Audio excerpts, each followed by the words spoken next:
আসসালামু আলাইকুম রহমতুল্লাহ। আলহামদুলিল্লাহ, সিলেট ভ্রমণে আসলাম। সিলেট ভ্রমণের প্রথম যে সফরটি করতে চাচ্ছিলাম সেটা হলো দরগায়ে হজরত শাহজালাল রহমতুল্লাহ মাজার শরীফ।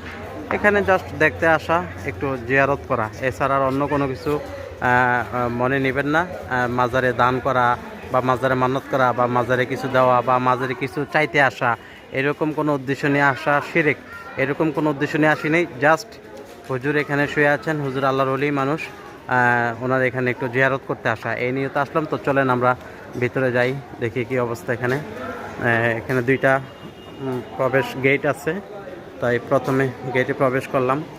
প্রবেশ করার পরে আমি তো চিনি না, একেবারেই নতুন। এটা মনে হয় আপনার মাদ্রাসা মসজিদ হবে। আর ওই যে গম্বুজটা, এটা নিচে হয়তো বা ওনার মাজারটা। কবুতর আছে অসংখ্য, যেটাকে জালালি কবুতর বলা হয়, এই আর কি।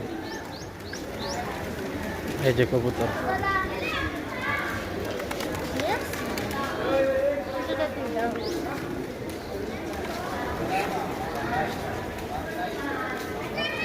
এই দেখেন পাগলের অবস্থা।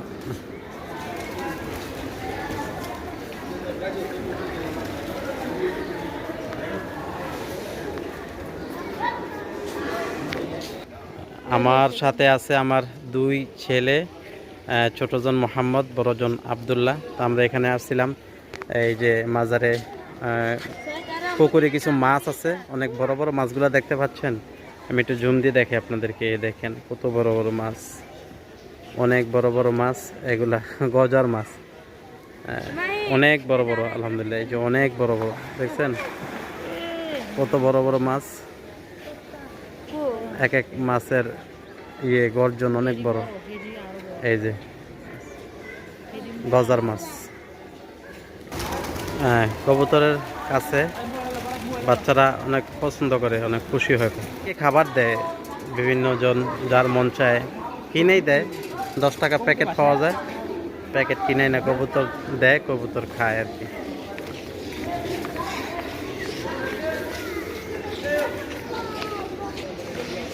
এই আমি মাদ্রাসার এই গেট দিয়ে ঢুকছিলাম, সেখানে একটা জিনিস ভালো লাগলো না, নারী পুরুষ একসাথে আর কি।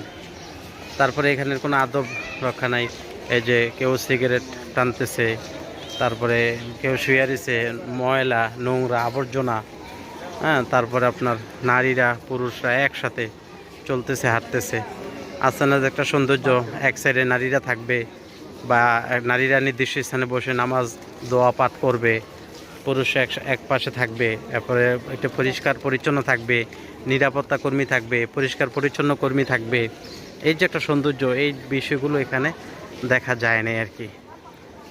তবে যিনি শুয়ে আছেন তার ব্যাপারে কোনো সন্দেহ নাই, তিনি যে আল্লাহর ওলি, এতে কোনো সন্দেহ নাই। হযরত শাহজালাল রহমতুল্লাহ আলাই বাংলাদেশের মধ্যে সবচেয়ে বড় ওলি হিসেবে যদি ধরা হয়, তাকেই ধরা হবে, এটা আপনারা জানেন হয়তোবা। তো যাই হোক, এখন আমরা আস্তে আস্তে ধীরে ধীরে সামনে আগাবো।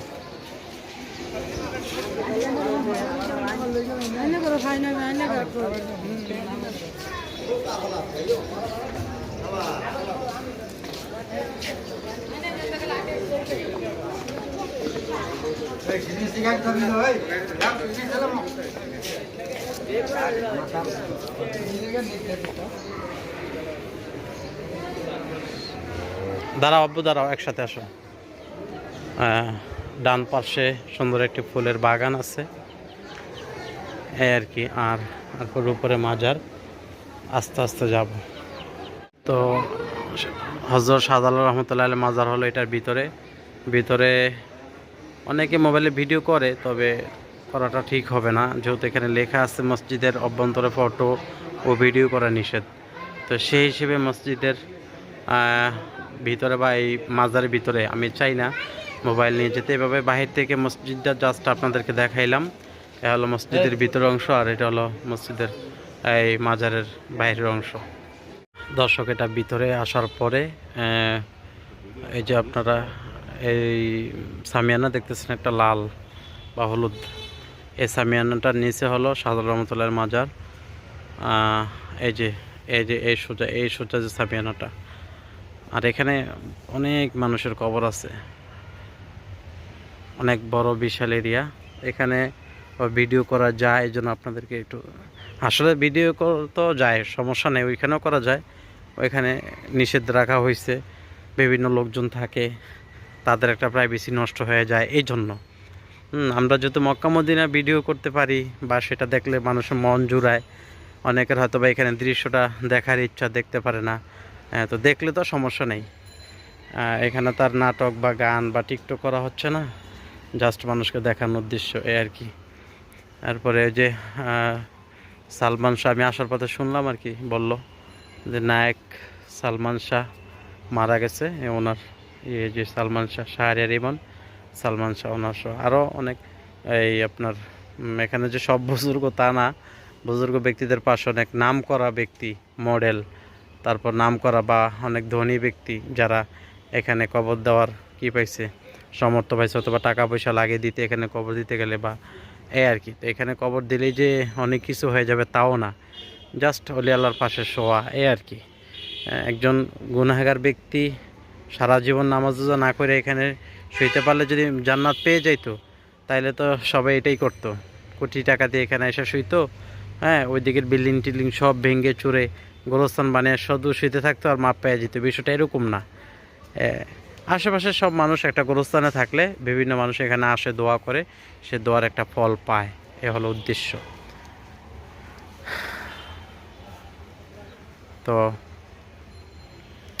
আলহামদুলিল্লাহ, এখন বের হয়ে যাব। আপনারা যতটুকু দেখলেন কেমন লাগলো কমেন্ট করে জানাবেন। ভালো থাকবেন।